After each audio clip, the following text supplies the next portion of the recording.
ॐ अज्ञानतिमिरान्धस्य ज्ञानञ्जनशलाकया चक्षुरुन्मिलितं येन तस्मै श्रीगुरुवे नमः। हरे कृष्ण। भगवद गीता अध्याय 18 श्लोक संख्या 51, 52, 53 पार्ट 2। तो भगवान बता रहे हैं कि यदि आपको सिद्ध अवस्था को प्राप्त करना है, ब्रह्म ज्ञान को प्राप्त करना है, सर्वोच्च ज्ञान को प्राप्त करना है, सर्वोच्च अवस्था को प्राप्त करना है, तो आपको ये सब करना पड़ेगा। तो हमने सुना कि अपनी बुद्धि से शुद्ध होकर तथा धैर्यपूर्वक मन को वश में रखते हुए करते हुए इंद्रिय तृप्ति के विषयों का त्याग कर राग तथा द्वेष से मुक्त होकर जो व्यक्ति एकांत स्थान में वास करता है। तो ये हमने कुछ चीज़ें चर्चा करी थी। आगे चलते हैं। जो थोड़ा खाता है, तो खाना आहार जो है बड़ा ही ज़रूरी पार्ट है हमारे जीवन का, और आहार बहुत इन्फ्लुएंस करता है हमको हर तरीके से। Quality, quantity. हम जानते हैं, भगवान गीता में बताते हैं कि 3 प्रकार के आहार कैसे होते हैं: सतोगुणी आहार, रजोगुणी आहार, तमोगुणी आहार। हम ऑलरेडी सुन चुके हैं। जो आयु को बढ़ाता है, बेसिकली स्वास्थ्य वर्धन करने वाला, और इस प्रकार से प्रसन्नता प्रदान करने वाला, और जो क्या नहीं है, जो बहुत ही मिर्चीला नहीं है, जो बहुत ही खट्टा नहीं है, जो कि बासी नहीं है, सूखा हुआ नहीं है, वो आहार हमें प्राप्त करना चाहिए। वो सतोगुणी आहार है। तो वो हम ऑलरेडी सुन चुके हैं। तो वन इज़ कि आहार का क्वालिटी क्या होनी चाहिए। उसके बाद भी केवल क्वालिटी से काम नहीं चलता है। हम कई बार सुन चुके हैं, one is sanctioned and one is sanctified. 2 चीज़ें होती हैं। सैंक्शनड होता है कि क्या चीज़ हम खा सकते हैं, हम क्या चीज़ नहीं खा सकते। हर योनि के लिए कुछ आहार प्रकृति ने निर्धारित कर रखा है। आप जानते हैं कि हमें हर वस्तु प्रकृति से मिलती है, हर वस्तु। तो प्रकृति ने कुछ अपना बैलेंसिंग सिस्टम खुद बना रखा है। हमें बैलेंस करने की ज़रूरत नहीं। हमें मुर्गों को काटने की ज़रूरत नहीं है कि उसकी पॉपुलेशन कैसे कंट्रोल करी जाए। तो प्रकृति ने हर चीज़ का सिस्टम बना रखा है, हम जानते ही हैं। Otherwise how it is possible कि, है ना, इतनी अनोखी चीज़ें हैं जो उसका आहार है। हर जंतु का कुछ आहार पहले से निर्धारित है। कितनी अजीब सी बात है। हम देखते हैं कि अजगर जैसा प्राणी भी, जो कि ज़्यादा चल नहीं सकता है, तेते, उसको भी आहार मिल जाता है। हाथी को भी मिल जाता है। तो भगवान ने व्यवस्था कर रखी है। तो हमें ये देखना है कि प्रकृति ने किस आहार की व्यवस्था कर रखी है। हाँ, तो उसके अनुसार खाना, इसको कहते हैं सैंक्शनड, कि हम वही खा रहे हैं जिसके लिए प्रकृति ने निर्धारित कर रखा है। इसके अलावा होता है सैंक्टिफाइड। सैंक्टिफाइड होता है कि सैंक्शनड तो है, आप खा सकते हैं इस आहार को, बट ये प्योर नहीं है, या सैंक्टिफाइड नहीं है। इसकी चेतना शुद्ध नहीं है। खाने में भी चेतना होती है। यस, जैसा खाए अन्न वैसा हो जाए मन, हम सब जानते हैं। इसका मतलब खाने में चेतना है। खाने से हमारी चेतना में इम्पैक्ट पड़ता है, कहने का मतलब ये। तो इसलिए हम उसको सैंक्टिफाइड करते हैं, कृष्ण को भोग लगाकर और प्रसाद को पाकर।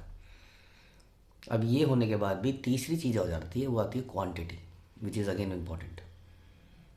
कि सैंक्शनड भी है, सैंक्टिफाइड भी है, but quantity is also important.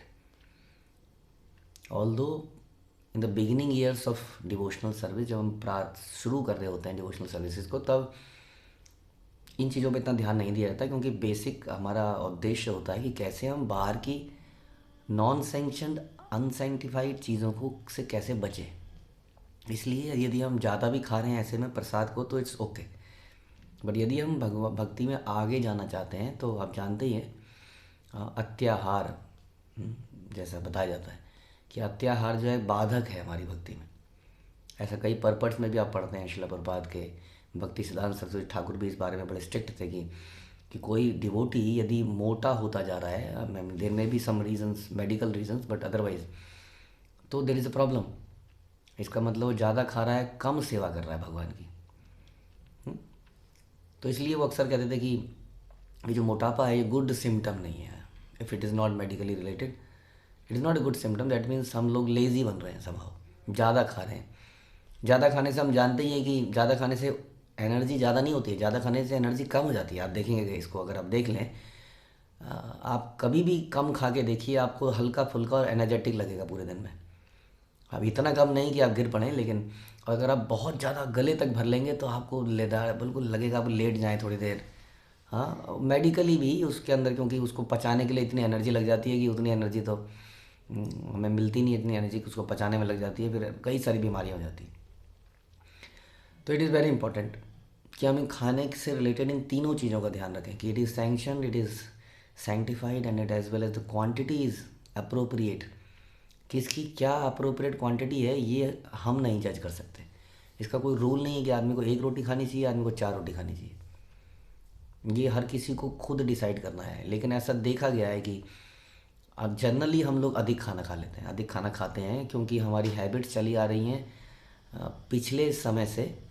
हाँ, या बचपन से। बचपन में हम लोग, माना कई लोग कहते हैं कि मैं बचपन से 4 रोटी खा रहा हूँ फॉर एग्ज़ाम्पल, तो दिस इज़ नॉट करेक्ट, क्योंकि बचपन में हमारा बॉडी ग्रो कर रही होती है, हम लोग अधिक भागते दौड़ते खेलते कूदते हैं, और धीरे धीरे जब बड़े हो जाते हैं तो हमारा जॉब और हमारा सारा लाइफस्टाइल बदल चुका होता है, लेकिन हमारी खाने की हैबिट्स नहीं बदलती हैं, जो धीरे धीरे मोटापा क्रिएट करती है।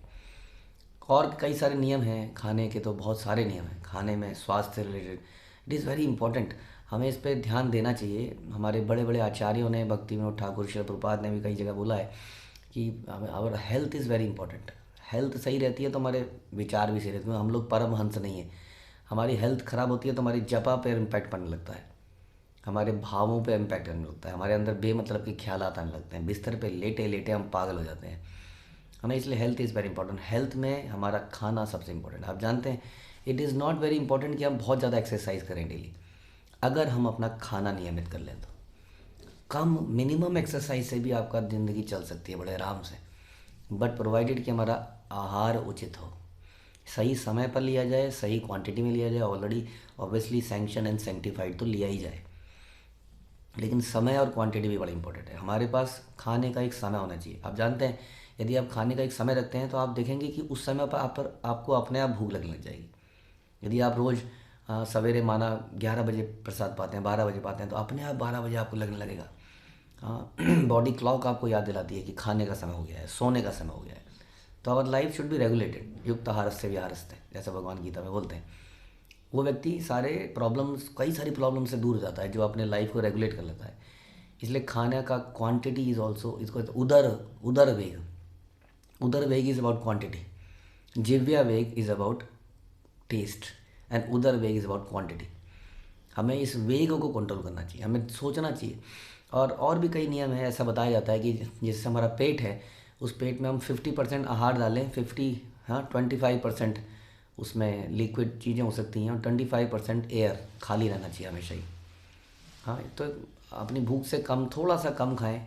हाँ, थोड़ा सा उसमें, हाँ, मूवमेंट की जगह रहे, तो उससे आप देखेंगे आप ज़्यादा एनर्जेटिक फील करेंगे। लेकिन अधिकतर हम जब कुछ टेस्टी खाना वो मिलता है तो हम ज़रूरत से ज़्यादा खा लेते हैं, और इस कारण से कई बार कई लोगों को मल त्यागने दिन में 2-3 बार जाना पड़ जाता है, क्योंकि वो खा बहुत ज़्यादा लेते हैं, जो कि समय की बर्बादी होती है। हाँ, बहुत ज़्यादा अननेसेसरी। और अननेसेसरी एनर्जी खाई और एनर्जी मल में निकाल दी, उसका कोई लाभ नहीं है। यदि आप अधिक मल त्याग रहे हैं तो ये भी इसका एक सिम्टम हो सकता है कि हम अधिक खा रहे हैं। हाँ, ये सारी बहुत सारी विचार करने की बातें हैं इसमें related to that, and it is मतलब ये health as well as spirituality दोनों के लिए ज़रूरी है। इसलिए बता रहे हैं कि जो थोड़ा खाता है, appropriate, what is needed for मेरा जो लाइफस्टाइल है, उसमें मैं कितना फिजिकल लेबर करता हूँ, उसके अकॉर्डिंगली डिसाइड कर सकते हैं हम लोग कि मैं कितना फिजिकल लेबर करता हूँ, उसके लिए कितना आहार आवश्यक है। किसी से कंसल्ट कर सकते हैं और फिर उतना खाना, चाहे अच्छा बना हो चाहे बुरा बना हो।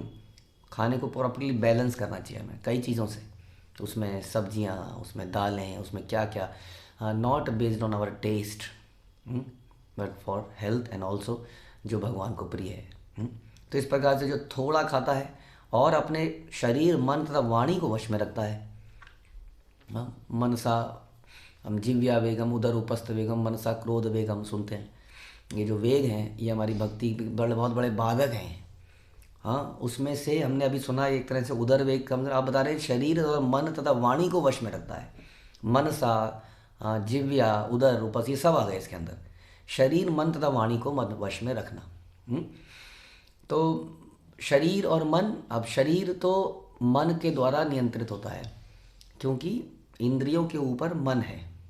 हम सुनते हैं कि जो हमारी इंद्रियां हैं they are like horses, 5 horses, और हॉर्सेस के अंदर लगाम होती है, लगाम, हाँ जानते हैं लगाम को।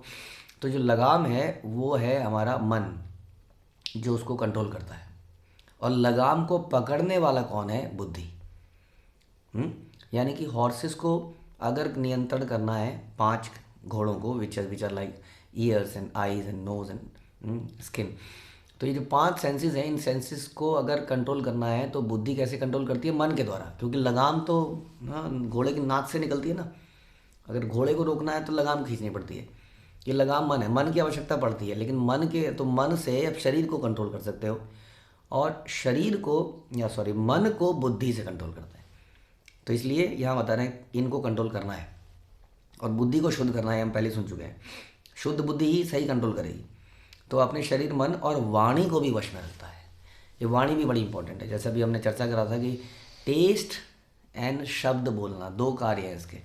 हाँ, तो जहाँ तक टेस्ट का सवाल है, ये हम थोड़ा बहुत चर्चा कर ही चुके हैं कि हम आहार इसलिए नहीं लेते हैं कि मुझे स्वाद लगेगा, आहार हम इसलिए लेते हैं कि मेरा स्वास्थ्य वर्धन करेगा कि नहीं करेगा, आयु को बढ़ाने वाला, सतोगुण को बढ़ाने वाला, ऐसा आहार हमें लेने का प्रयास करना चाहिए। जो कि दूध की चीज़ें हैं, सब्जियां हैं, तरकारी, ऐसी चीज़ें हैं जो कि मांस मछली बिल्कुल नहीं हो सकता, अंडा बिल्कुल नहीं हो सकता। हाँ, इसके तो ये चीज़ हमें खानी है, और हमें स्वाद का ना ध्यान रख के हमें स्वास्थ्य का ध्यान रखना है।